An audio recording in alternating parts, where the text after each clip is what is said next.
Have you ever sat in the afternoon sunlight and felt time itself pressing against your chest? Not pain, not exhaustion, but something quieter, a weight you cannot name. We speak often about the physical challenges of aging, the aching joints, the failing vision, the medications that multiply on the kitchen counter. But what if the heaviest burden of growing older has nothing to do with your body at all? What if it lives in the unspoken truths we carry, the realities we sense but never voice, the changes we feel but dare not acknowledge? Buddhism teaches that suffering emerges not from reality itself, but from our resistance to what is. And after 60, reality becomes unavoidable in ways it never was before. Time is no longer an abstract concept.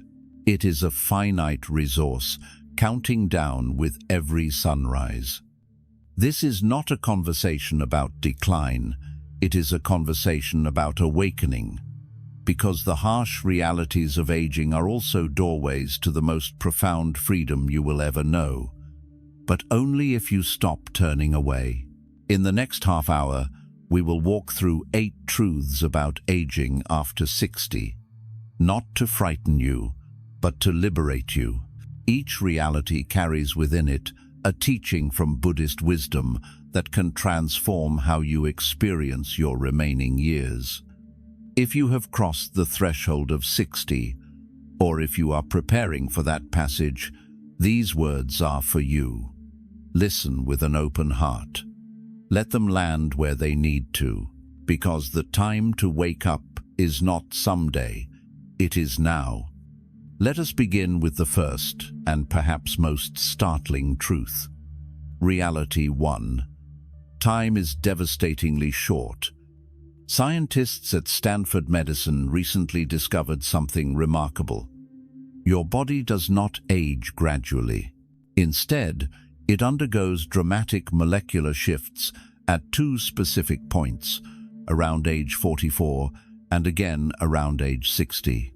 At these junctures, thousands of molecules related to cardiovascular health, immune function, and metabolic processes change rapidly. Your body, in essence, reorganizes itself, and after 60, you step into a new biological reality. The mathematics are stark. According to research on life expectancy and quality aging, after reaching 60, most individuals have approximately 20 years of relatively healthy, independent living remaining. 20 years. That is just over 7,000 days. If you subtract time spent sleeping, managing health needs, and attending to basic necessities, the window for living fully becomes even narrower. But here is what Buddhism reveals. Time's brevity is not a tragedy.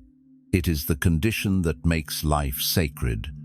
When the Buddha spoke of anicca, impermanence, he was not lamenting loss.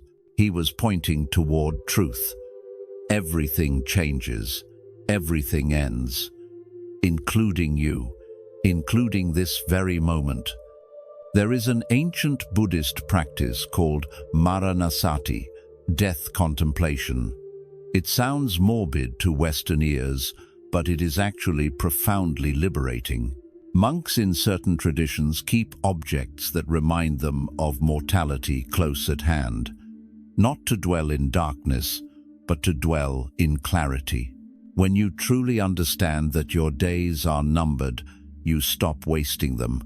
You stop postponing joy. You stop waiting for perfect conditions that will never arrive. Consider how you have spent the last month. How many hours did you give to worry, to arguments that mattered to no one, to scrolling through screens that left you emptier than before? Now imagine you have only 20 years remaining. Would you spend them the same way? The trouble is, we think we have time. We act as though tomorrow is guaranteed, as though there will always be another chance to say what needs saying, to mend what needs mending, to live as we truly wish to live. But after 60, that illusion becomes harder to maintain.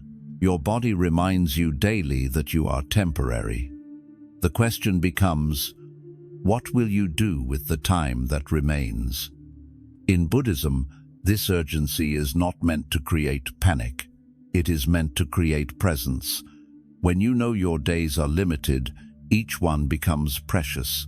The taste of morning tea, the warmth of sunlight on your face, the sound of rain against windows. These are not small things. They are everything, and you only have so many of them left. Reality, too. Health becomes your entire world. At 60, health is no longer background noise. It moves to the foreground of your existence. Research shows that 85% of Americans over 65 have at least one chronic condition, and 60% have two or more. Arthritis, hypertension, diabetes, heart disease, these are not distant possibilities. They are present realities shaping every decision you make. Energy becomes currency. You measure your day not by what you want to do, but by what your body permits. A morning of errands requires an afternoon of rest. A social gathering costs you the next day's vitality. Pain that was once occasional becomes your constant companion. And gradually, imperceptibly, your world contracts.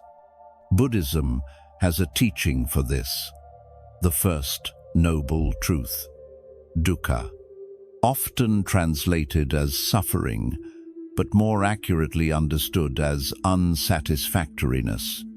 The inherent dissatisfaction woven into existence. Your body ages, it weakens, it fails. This is not punishment, it is not personal, it is simply the nature of physical form. The Buddha described the body as a guest house. You do not own it, you inhabit it temporarily, and like any structure, it deteriorates over time. The walls crack, the foundation shifts, the roof begins to leak. You can maintain it with care, but you cannot stop the decay. Fighting this truth creates suffering. Accepting it creates peace. There is a story of an aging monk whose hands trembled so badly he could no longer hold his teacup steady. His students worried this caused him sadness. But when they asked, he smiled and said, "The shaking does not disturb the tea. Only my attachment to stillness disturbs my mind." This is the distinction Buddhism makes. Pain is inevitable. Suffering is optional. Pain is the physical sensation. Suffering is the mental resistance to that sensation. When you stop demanding that your body be other than it is, something shifts. You can acknowledge decline without identifying with it. Your knees may no longer carry you up mountains, but awareness remains. Your hands may shake, but consciousness is steady. You are not your body's limitations. You are the space that witnesses them. This does not mean neglecting your health. It means understanding that your worth is not determined by your physical capacity. The culture teaches you that productivity equals value. Buddhism teaches you that being itself is enough. Your aging body is not a failure. It is simply doing what all bodies do, returning to the earth from which they came.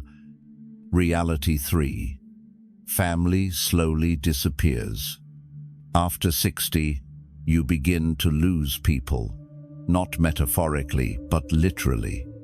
Parents pass away if they have not already. Siblings develop serious illnesses. Long-time friends vanish from your life, sometimes through death, sometimes through relocation, sometimes through the slow drift of changing priorities. Even your children, if you have them, occupy themselves with their own lives, their own struggles, their own families. The circle that once surrounded you begins to thin. Research indicates that approximately 27% of older adults live alone, with rates significantly higher among women. For many, the house that once buzzed with activity becomes a cathedral of silence. The phone that used to interrupt dinner now sits quiet for days. Holidays that once required multiple tables now fit everyone around one. In Buddhism, there is a teaching called anatta, non-self. It points to a liberating truth. No one truly belongs to you. Not your spouse, not your children, not your dearest friends. They are not possessions. They are temporary companions on a shared journey. Each relationship exists within conditions, and when conditions change, relationships change. Clinging to what is already gone creates suffering. Accepting impermanence creates space for gratitude. There is a parable about a woman named Kisa Gotami who came to the Buddha carrying her dead child, begging him to bring the boy back to life. The Buddha told her he would, but first she must bring him a mustard seed from a household that has never known death. She went door to door throughout the village. Every house had lost someone, a parent, a child, a sibling, a friend. Death had touched them all. When she returned, empty-handed, she understood. Loss is not unique to her. It is the universal human experience. In that moment, her grief did not disappear, but her isolation did.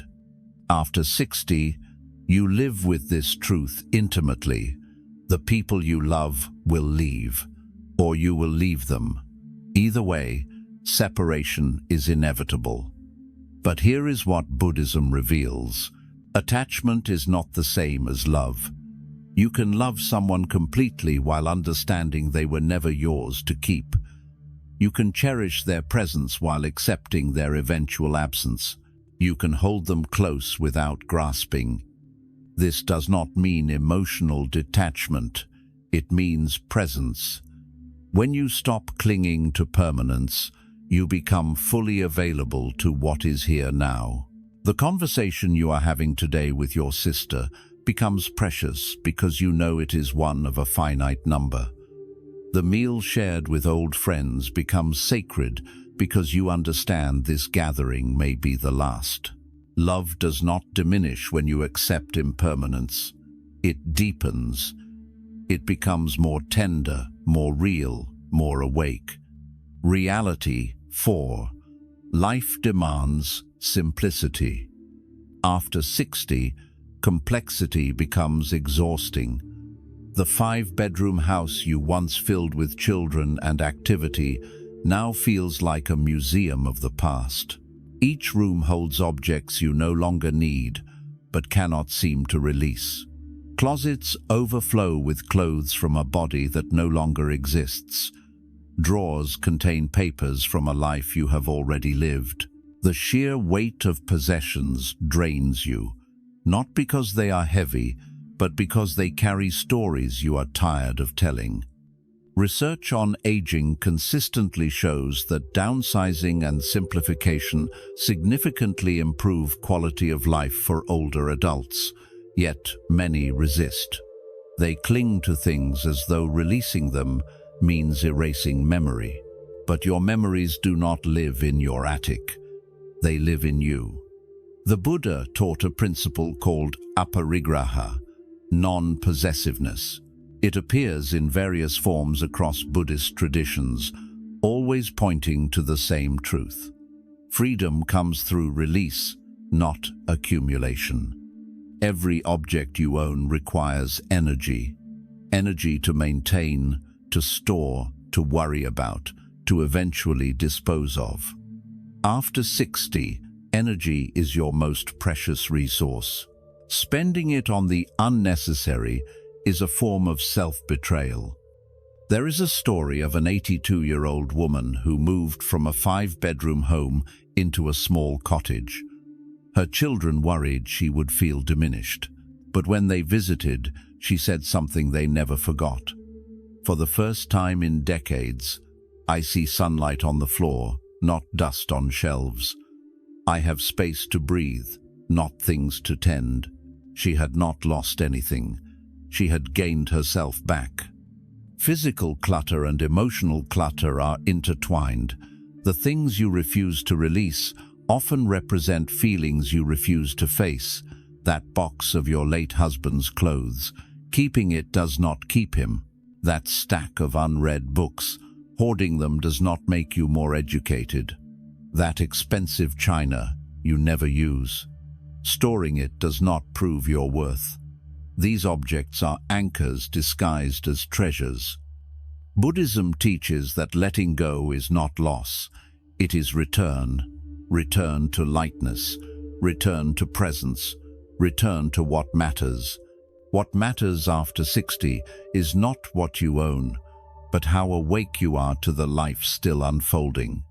When you release the excess, you create space for the essential, and the essential is usually much simpler than you thought. Reality 5. The grumpy elder trap is real. There is a phenomenon that happens to many people after 60. Slowly, almost imperceptibly, bitterness takes root. The world changes in ways you do not understand or approve of. Technology accelerates beyond your patience. Cultural values shift away from what you were taught. Young people speak differently, dress differently, think differently. And instead of remaining curious, you become critical. Instead of adapting, you resist. Instead of opening, you close. This is not universal, but it is common enough to be concerning. Research published in journals on aging indicates that maintaining a fixed mindset and losing a sense of purpose are strong predictors of cognitive decline and decreased life satisfaction in older adults. When you stop learning, you start dying, not physically, but spiritually. Your mind becomes a closed loop, replaying the same grievances, the same complaints, the same stories about how things used to be better. Buddhism offers an antidote. Shoshin, beginner's mind. It is the practice of approaching each moment as though you have never encountered it before. Even if you have lived 80 years, this particular moment is new. This conversation has never happened before. This sunrise has never existed before. You are not an expert in now. You are a beginner. And beginners approach life with curiosity, not judgment. There is a teaching story about an aging Zen master who was once renowned for his brilliance. Even in his 80s, he began each day by bowing before his teacher's shrine and reciting one line of scripture as though hearing it for the first time. A young monk asked him, "Master, why do you still practice as though you are a beginner?" The old man smiled and replied, "Because the beginner sees the world with wonder. The master only knows how little he truly understands." This is the choice you face after 60. You can become the person who complains about everything, or you can become the person who remains curious about everything. You can grumble that music today has no melody, or you can ask young people what they hear in it. You can lament that no one writes letters anymore, or you can learn to send a thoughtful email. You can resent change, or you can recognize that change is life itself. Stagnation is death. Your relevance in later life is not determined by what you know. It is determined by your willingness to keep learning, to remain open, to ask questions instead of making pronouncements, to listen more than you speak. The elders who inspire respect are not those who cling to the past. They are those who engage with the present while offering the wisdom of experience. There is a difference between honoring what was valuable and demanding that nothing should ever change. Reality 6. Loneliness is a silent epidemic. The numbers are staggering. Research shows that approximately 1 in 4 older adults experiences social isolation, and more than 1 in 3 reports feelings of loneliness. After 60, loneliness is not just an emotional state, it is a health crisis. Studies demonstrate that chronic loneliness increases mortality risk at rates comparable to smoking, high blood pressure, and obesity. It accelerates cognitive decline, weakens immune function, and heightens susceptibility to depression and anxiety. Loneliness often arrives quietly. Friends move away or pass away. Mobility decreases, making social engagement more difficult. Retirement removes the daily structure that facilitated connection.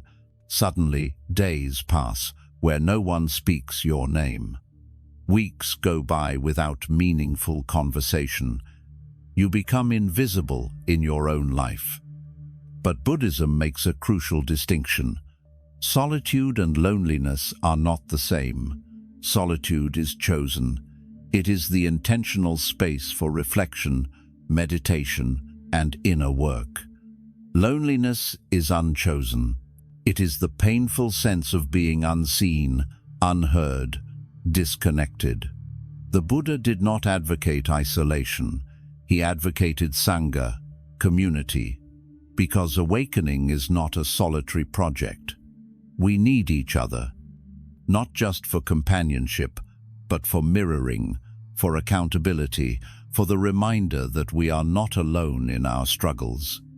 There is a practice in Buddhist communities called mudita, sympathetic joy. It is the ability to feel genuine happiness for another person's good fortune. When you cultivate mudita, you are never truly alone, even in isolation, because you remain connected to the well-being of all beings. When someone succeeds, you rejoice. When someone heals, you celebrate. You participate in the world's joy, even when your own life feels empty. Research also reveals something powerful. Having a sense of purpose dramatically reduces feelings of loneliness. When you engage in activities that matter to you, whether that is volunteering, teaching, creating, or simply showing up for others, loneliness loosens its grip. You stop feeling invisible because you are actively participating in life, not as a spectator, but as a contributor. One man in his 70s joined a community garden, not because he loved gardening, but because he could no longer bear the silence of his apartment. Within months, he knew 30 people by name. They shared seeds, stories, and occasional meals. He was not less alone because he had conquered loneliness through willpower. He was less alone because he put himself in proximity to others and allowed connection to happen naturally. Loneliness after 60 is not inevitable, but it does require intentional action. You cannot wait for others to reach out to you. You must reach out. Join a class. Attend a meditation group. Volunteer at a library. Show up for something, anything, that brings you into contact with other human beings. Connection does not require perfection. It only requires presence. Reality 7. Financial insecurity haunts most older adults. Here is a reality many are ashamed to speak aloud. According to recent comprehensive research, 80% of American households with adults over 60 are either financially struggling or at risk of falling into economic insecurity.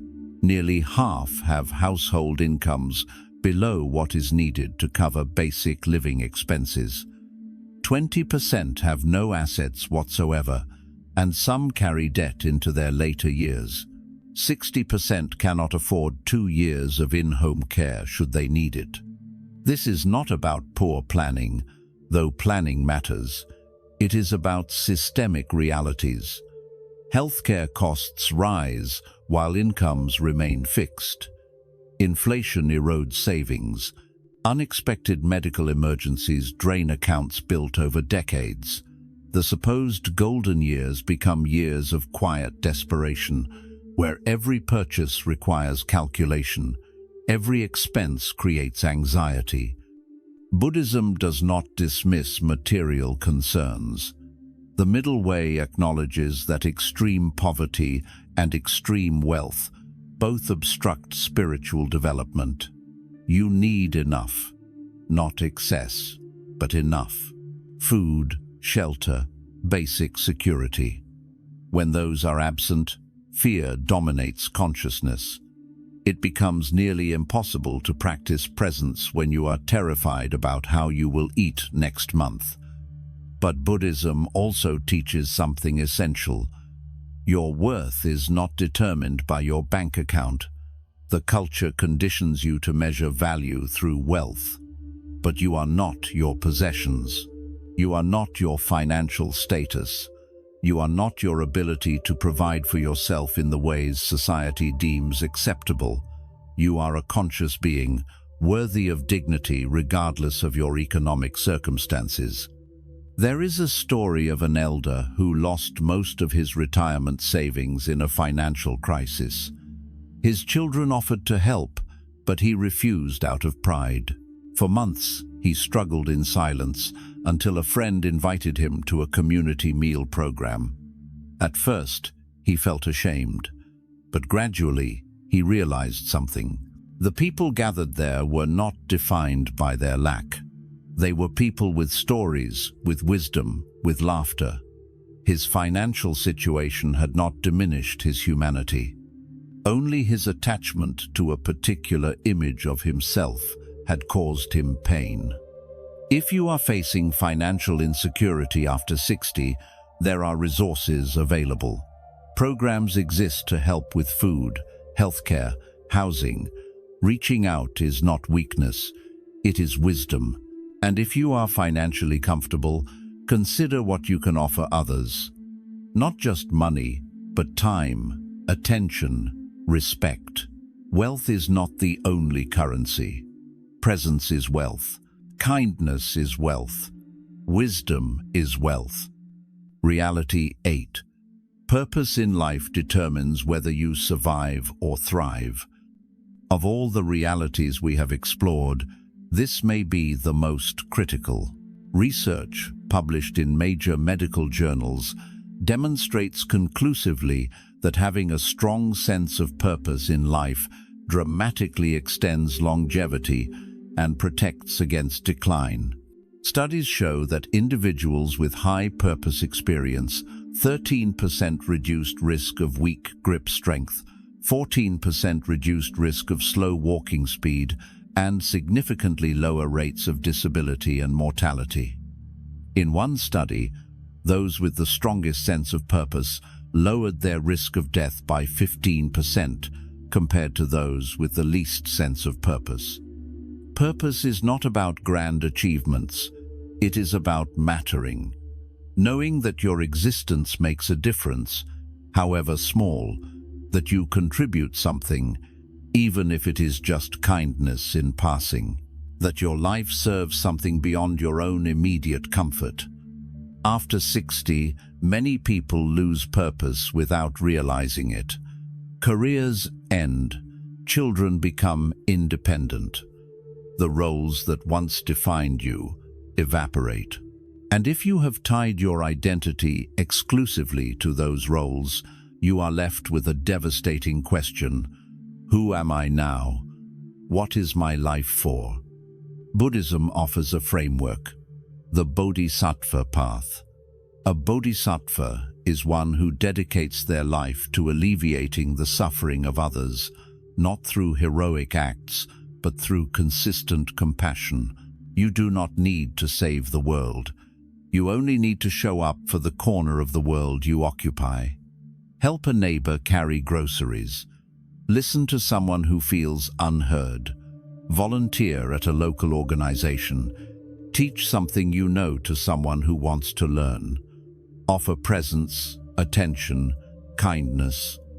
There is also the concept of ikigai, a Japanese term closely related to Buddhist philosophy, meaning a reason for being. It is discovered at the intersection of what you love, what you are good at, what the world needs, and what sustains you. After 60, you have the gift of time and experience. You can finally pursue what genuinely calls to you, not what others expect. One woman at 89 began recording bedtime stories for children whose grandparents had passed away. She uploaded them online. Thousands of children listened. She said, "I thought no one needed my voice anymore." But it turns out they did, and so did I. She found purpose not through seeking it, but through offering what she had to give. Another man at 86 started taking Tai Chi classes, not to become a master, but to feel graceful again. He said, "I didn't know I could still move with beauty." His purpose was not in achievement, it was in reclaiming a sense of aliveness. Purpose after 60 is not about productivity, it is about presence. It is about living with intention, with awareness, with the understanding that every day you wake up is a day you can choose to matter, not because you earn it, but because you are here. And being here, awake, engaged, is itself a form of service. Let us pause for a moment and take stock. 8 harsh realities. Time is short, health becomes everything, family disappears, simplicity is necessary, bitterness threatens, loneliness is real, financial insecurity is widespread. Purpose determines your quality of life. These are not abstractions. They are the lived experience of millions of people over 60. But notice something. Each reality contains within it a doorway to freedom. Time's brevity makes each moment precious. Health decline teaches non-attachment to the body. Loss of family reveals the universality of impermanence. Simplification creates space for what matters.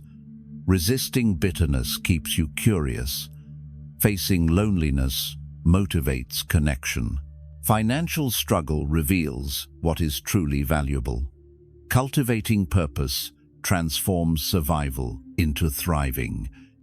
This is the essence of Buddhist wisdom applied to aging. Not denial, not toxic positivity, not pretending that growing older is easy, but meeting reality with clear eyes and an open heart. Suffering is inevitable. How you relate to suffering is your choice. The Buddha taught the 4 noble truths. First, suffering exists. Second, suffering has causes. Third, suffering can cease. Fourth, there is a path. Applied to aging, it looks like this.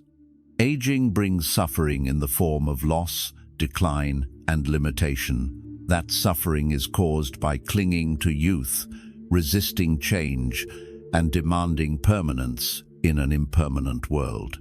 But suffering can cease when you accept what is, release what cannot be, and focus your energy on what remains possible. And the path is presence, compassion, simplicity, and purpose. You are not finished. You are not irrelevant. You are not waiting to die. You are living, right now, in this breath, in this moment.